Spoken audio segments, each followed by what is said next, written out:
একদিন তোমারি নাম মসজিদে হবে এলান।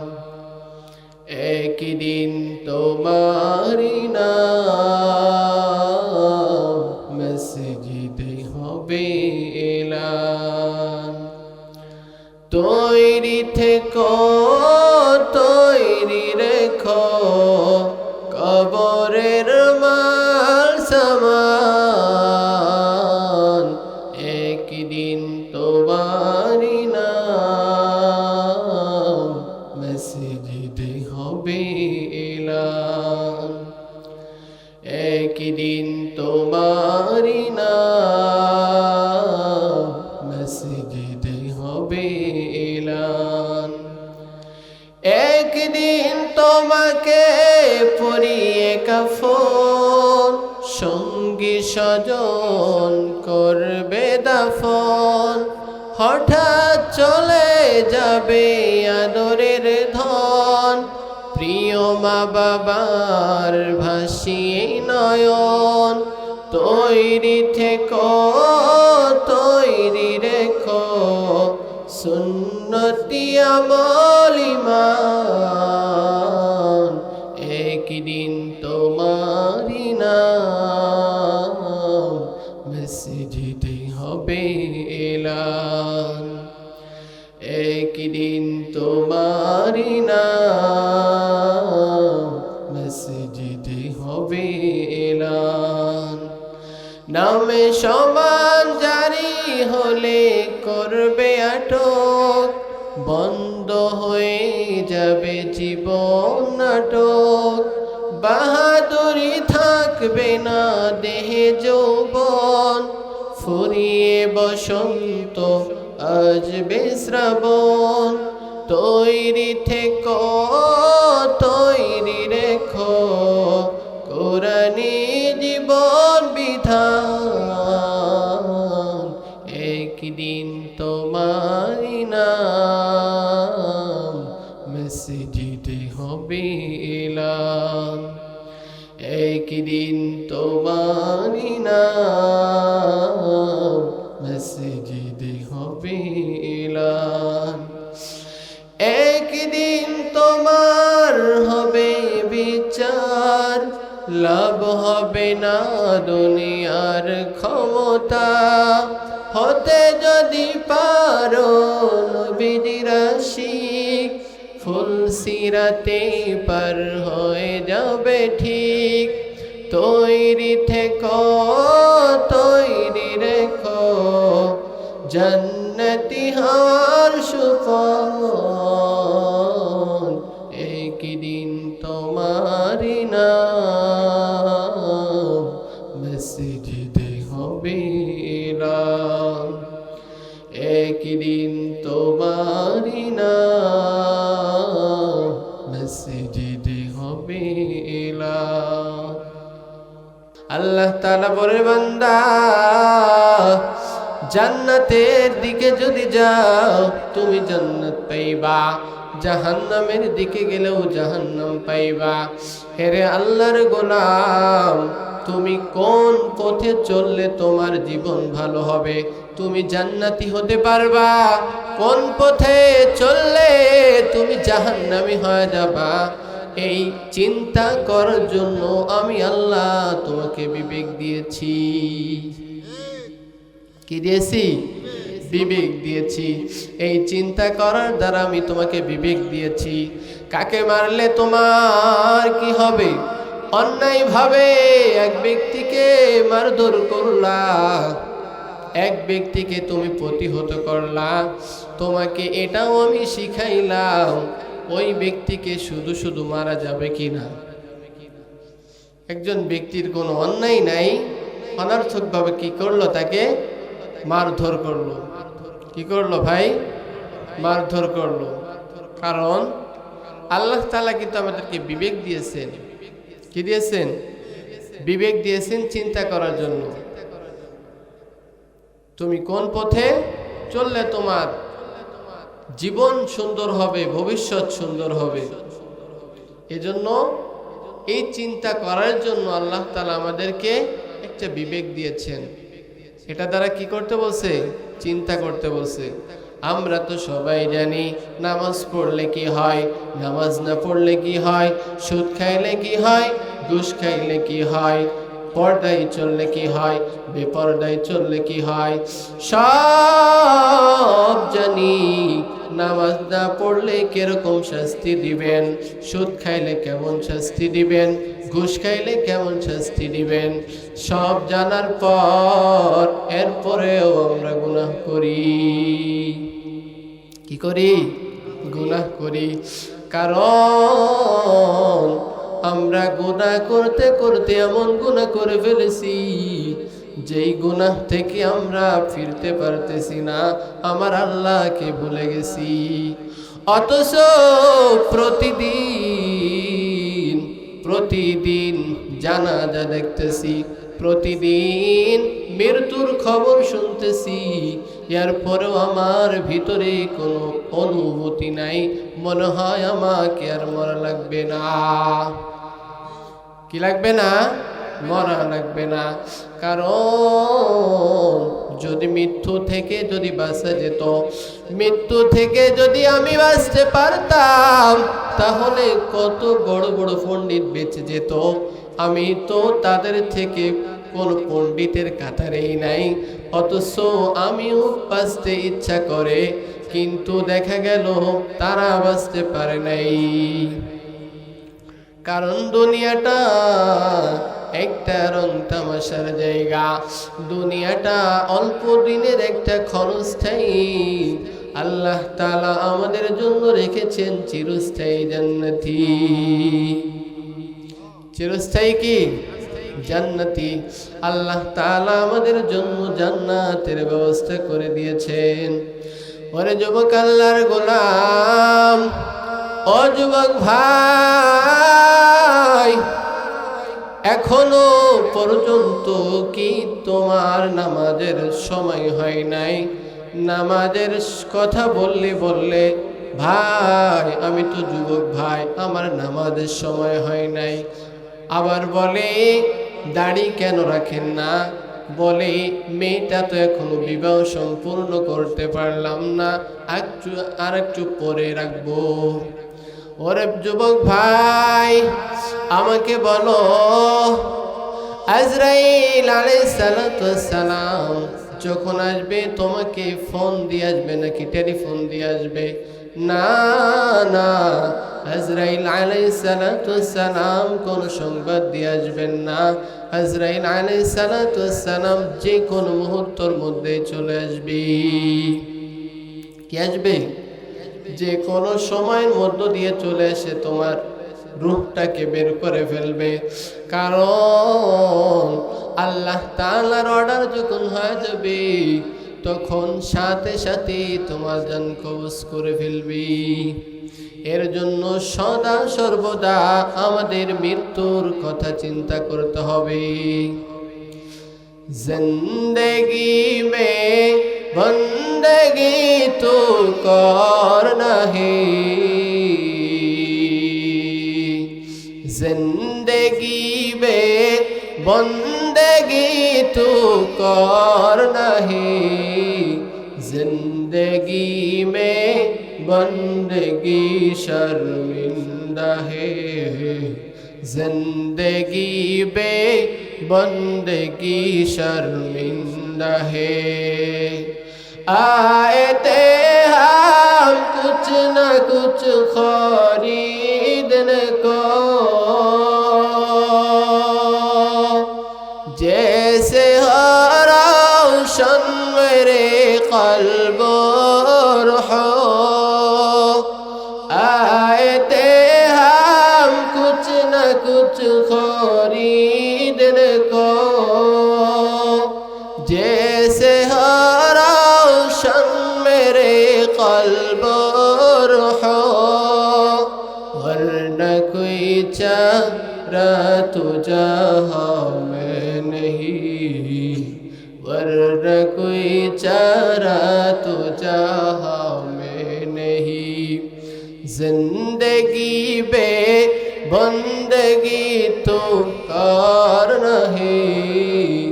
जिंदगी बे बंदगी तू करना है जिंदगी बे बंदगी शर्मिंदा है जिंदगी बे बंदगी शर्मिंदा है খারাপ লাগেনি ও যুবক ভাই রাত হলেই কেন তুমি ফোনের মাধ্যমে দিয়ে কত কবিরা গুনাহ করো ফোনে কত ভালো ভালো জিনিস আছে এইগুলো দেখবে তাও সওয়াব হয়ে যাবে আল্লাহর পবিত্র বাণী কত সুন্দর করে করে কত কত হাফেজে কোরআন কত সুন্দর করে তেলাওয়াত করে এই তেলাওয়াত কেন শুনতে পারো না কত সুন্দর গজল এই গজল তুমি কেন শুনতে পারো না কত সুন্দর বয়ান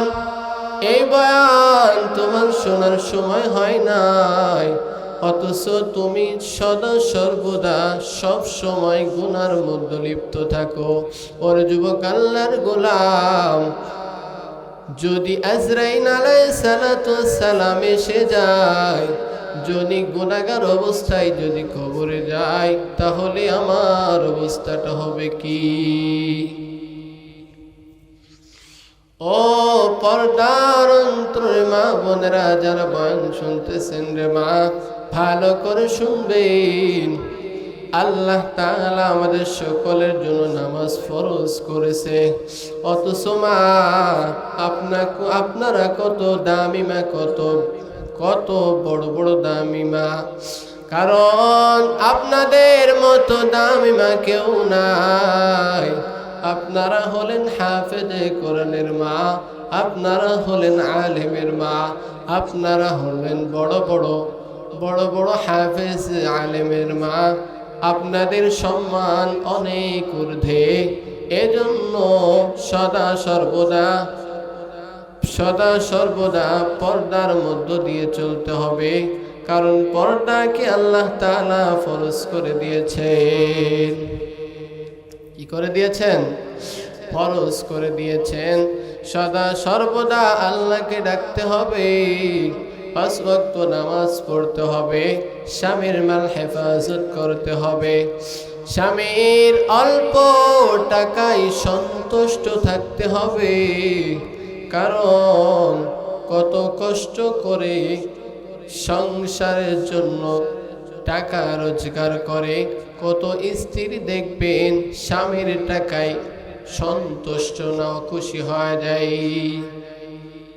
কি হয়ে যায় অখুশি হয়ে যায় এজন্য স্বামীর মাল হেফাজত করেন রে মা স্বামীর মাল হেফাজত করেন এরে যুবক আল্লাহর গোলাম আল্লাহ তাআলা বলেন ফারিকুম ফিল জান্নাতি ওয়া ফারিকুম ফিস সাঈদ আমি আল্লাহ পথ দেখাই দিলাম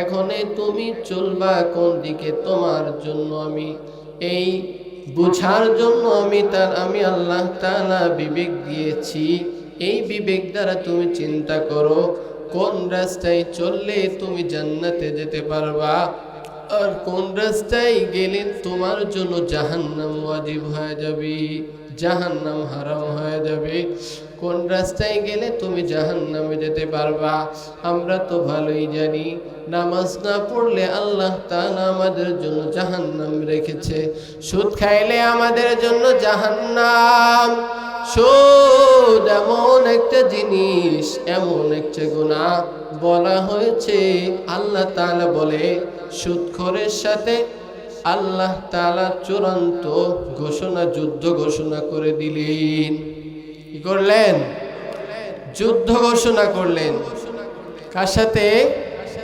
সুদখোরের সাথে আল্লাহ তাআলা বলেন সুদখোর ভালো করে শুনে নাও যত ইবাদত করো সুদ খায়া ইবাদত করবি তুই জান্নাত পাইবি না সুদ খায়া রোজা রাখবি তোর রোজা আমি আল্লাহ কবুল করব না। সুদ খায়া নামাজ পড়বি, তোর নামাজ কবুল হবে না। সুদ খায়া যদি হজ কর, হজ কবুল হবে না। সুদ খায়া যদি লক্ষ কোটি কোটি টাকা দিয়ে যদি মসজিদ বানাও, এরপরেও তুমি বিন্দু পরিমাণ সওয়াব পাবে না। কারণ সুদ খায়া খায়া যদি মরিয়া যাও, তোমার জন্য আমি আল্লাহ ঘোষণা দিলাম চিরস্থায়ী জাহান্নাম। চিরস্থায়ী কি? জাহান্নাম। আল্লাহ তাআলা বলে, বান্দা সুদ খায়া খায়া যদি ওই অবস্থায় মারা যাও, তোমার জন্য ঘোষণা দিলাম জাহান্নাম। সুদ এমন একটা জিনিস, এমন একজনের সাথে সমতুল্য করেছেন নিজের মায়ের সাথে 24টা ঘন্টা জিনার গুনাহ লিপ্ত আছি। নাউজুবিল্লাহ। যে মা, যে মায়ের কারণে আজকে সুন্দর পৃথিবীটা আমরা দেখতেছি। কি দেখতেছি? এই সুন্দর পৃথিবীটা দেখতে পারতেছি কার কারণে? মায়ের কারণে। পিতার থেকে 3 গুণ সম্মান আল্লাহ তাআলা মাকে দিয়েছেন। কাকে দিয়েছেন? মাকে দিয়েছেন। পিতা তো শুধু জন্মদাতা। পিতা কি? জন্মদাতা। আর মা চাইলে সন্তানটাকে ভালো একটা পথে পরিচালিত করতে পারেন। একটা মা যদি চায় আমি সমাজকে, জাতিকে আমি ভালো একটা সন্তান উপহার দিব, কারণ যদি উপহার দিতে হয় ওই সন্তানকে প্রাথমিক অবস্থার মধ্য দিয়ে তাকে ভালো কিছু শিক্ষা দিতে হবে। কারণ ওই সন্তান বড় হইলে খারাপ হয় না, কারণ ছোট ছোট থেকেই খারাপ হয়ে যায়। মা সন্তান যখন মায়ের পেটে ভূমিষ্ঠ হয়, মায়ের গর্ভে আসে, ওই অবস্থায় যদি কোন মা টিভির সামনে, টেলিভিশনের সামনে খবর দেখে, ছবি দেখে, নগ্ন ছবি দেখে, তাহলে বলেন কোনোভাবেই ওই ছেলে উনি হতে পারে না। পারে না? আর উনি হতে পারে না। কারণ আমরা সমাজকে বলি সমাজ খারাপ, জাতি খারাপ, সন্তান খারাপ, কথা শোনে না। কারণ কথা কিভাবে শুনবে? প্রাথমিক অবস্থাতেই তাকে তো আমি বেধর্মী বানিয়ে দিয়েছি। কি বানাইলাম? বেধর্মী বানাইলাম। অথচ সন্তান আসার সাথে সাথে আল্লাহ তাআলার বড়ত্বর নাম ঢোকানোর দরকার ছিল, রাসূলের নাম ঢোকানো দরকার ছিল। অথচ আমরা কিছুই করলাম না। যখন দুনিয়াতে আসলো তখন আমাদের বলা দরকার ছিল সন্তানের কানে আজান। কি? সন্তানের কানে আজান দেওয়া দরকার ছিল। কারণ ওই সন্তান ছোট থেকে আল্লাহ তাআলার বড়ত্ব শিখবে। ওই সন্তান রাসূলের আদর্শে আদর্শিত হবে। কারণ আমরা তো এইগুলো কখনোই করি না। ইসলাম বলে সন্তান 7 দিনের মাথায় ভালো একটা নাম রাখো। কি রাখো? ভালো একটা নাম রাখো, যেই নামের কারণে হয়তো আল্লাহ জান্নাত দিয়েও দিতে পারি। কারণ নামের প্রভাব আছে না নাই? আছে। কারণ এমন এক নাম রেখেছি যেই নাম দ্বারা সন্তান সব সময় দেখবেন অসুস্থ থাকে। কি থাকে? অসুস্থ থাকে। এজন্য নামেরও একটা প্রভাব আছে। এজন্য সন্তান আসার পর থেকে যদি কোনো মা দায়িত্ব নিয়ে সন্তানটাকে ইসলামের পথে নিয়ে চলতে পারে, তাহলে ওই সন্তান কখনো বেঈমান হতে পারে না। মা বাবার সাথে বেয়াদবি করতে পারে না, উস্তাদের সাথে বেয়াদবি করতে পারে না, মুরব্বিদের সাথে বেয়াদবি করতে পারে না, কোনো আল্লাহ ওলির সাথে বেয়াদবি করতে পারে না।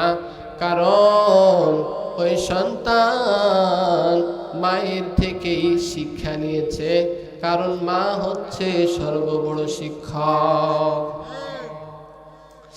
এই জন্য আল্লাহ তাআলা বলেন, ফারিকুম ফিল জান্নাতি ওয়া ফারিকুম ফিস সাঈদ।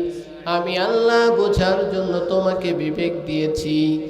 আমি আল্লাহ তাআলা যে ঈমানওয়ালা ঈমানদার ব্যক্তি যে নিয়ামতগুলো পেয়ে যাবে, নিয়ামত খাইতে পারবে, ঠিক বেঈমানও এককভাবে ওই নিয়ামত খাইতে পারবে। কারণ আল্লাহ তাআলার কাছে যদি বলতে না পারে, ও মালিক, ঈমানদারদেরকে বড় মহব্বত করেছেন, ভালোবেসেছেন, আমাদের তো ভালোবাসেন নাই, এই জন্য আমরা আপনার ইবাদত করি নাই। কি করি নাই?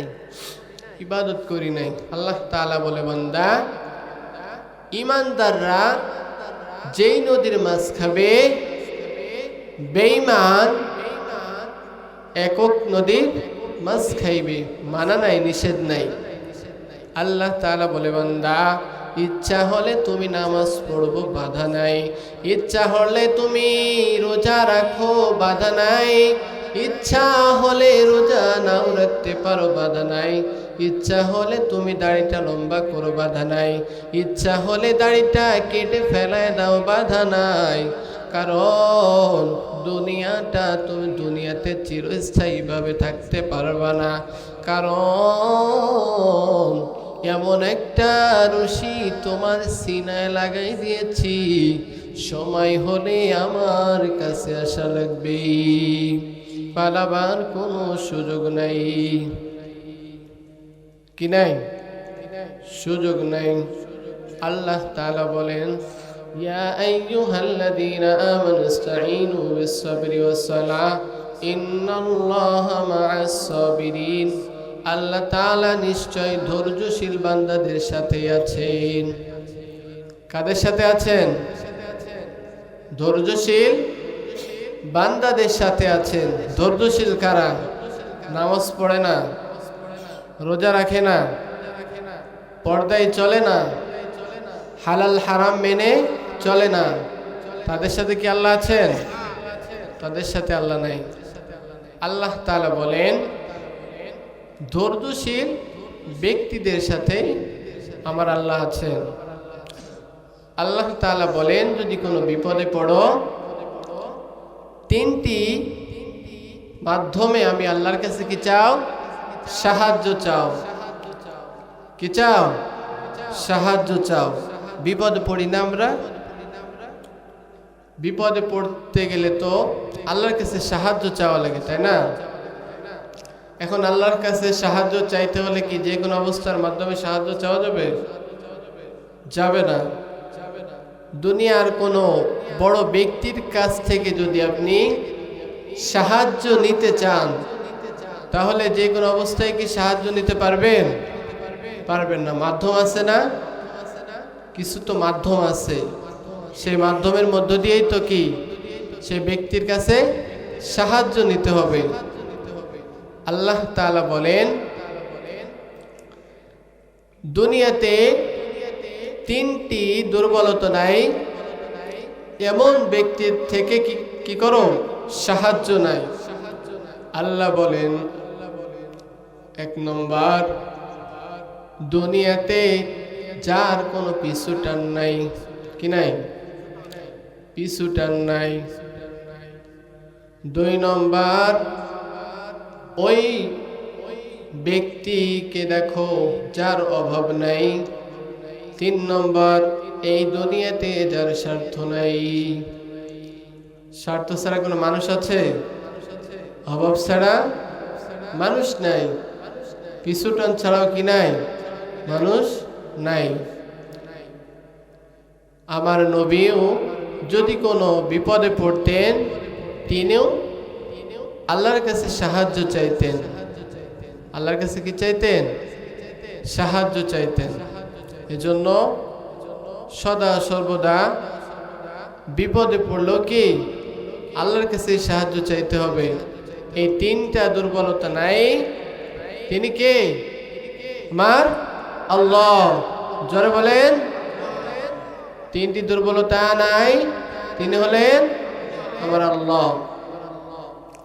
এজন্য আল্লাহ তাআলা বলেন, ইয়া আইয়ুহাল্লাযীনা আমানু ইসতাঈনু বিস-সাবরি ওয়াস-সালাহ ইন্নাল্লাহা মা'আস-সাবিরিন। নিশ্চয় ধৈর্যশীল বান্দাদের সাথে আছি। আল্লাহ কাদের সাথে আছেন? ধৈর্যশীল বান্দাদের সাথে আছেন। এই যে আমরা দীর্ঘ সময় নিয়ে বসে আছি, আল্লাহ তাআলা আমাদেরকে বড় পছন্দ করেন, ভালোবাসেন।